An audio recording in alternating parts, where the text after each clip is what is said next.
শুরুতে আপনারা দেখতেই পাচ্ছেন আমি রেকটমটা সেলাই করে নিয়েছি। তারপর আমি এখন কুচিগুলো লাগাবো।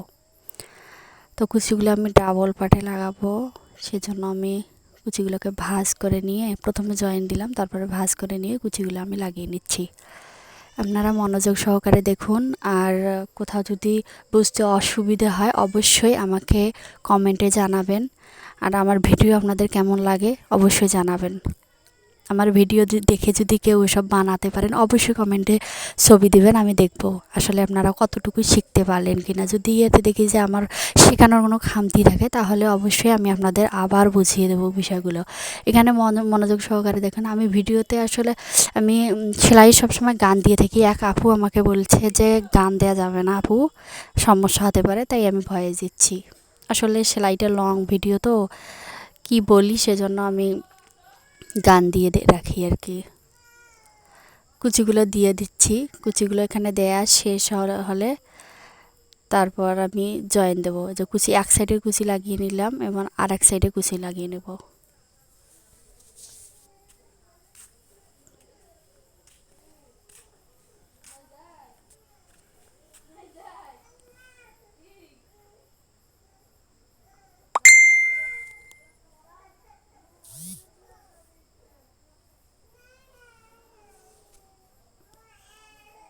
কুচিগুলো যত ঘন হবে, আসলে প্যান্টে হোক আর জামায় হোক, জামার ক্ষেত্রেই হোক, কুচিগুলো যতটা ঘন হবে অতটা সুন্দর হবে দেখতে। কুচিগুলো লাগিয়ে নেওয়া শেষ প্রায়। তারপর অবশ্যই আপনারা একটা কুচি দেওয়ার পর একটা চাপ সেলাই দেবেন, তাহলে কুচিটাও খুলবে না, আবার কুচিটা সুন্দর করে সেট হয়ে যাবে।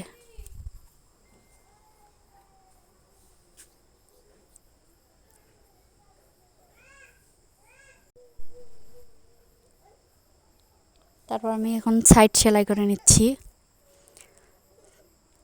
দুই দিকের সাইড আপনারা সুন্দর করে সেলাই করে নেবেন।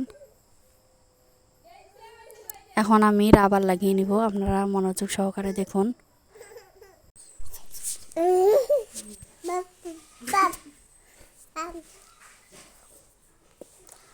ছোট বাচ্চার ক্ষেত্রে 6.5 থেকে 7 ইঞ্চি আপনারা রাবারটা নিতে পারেন।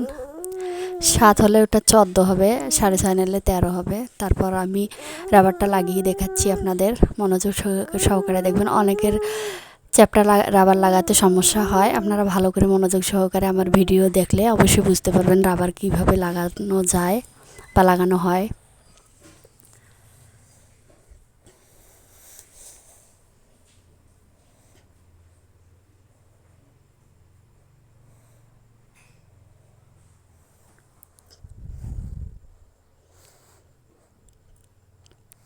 ফলো দিয়ে সবাই আমার পাশে থাকবেন, লাইক কমেন্ট শেয়ার করবেন অবশ্যই। আর নেক্সট ভিডিও দেখার জন্য আমার সঙ্গেই থাকবেন। আশা করি আপনারা ভালো থাকবেন, সুস্থ থাকবেন। দেখেন আপনারা আমি এই প্যান্টটা বানিয়ে নিলাম। তো আজকের মতো বিদায় নিচ্ছি। আল্লাহ হাফেজ, আসসালামু আলাইকুম।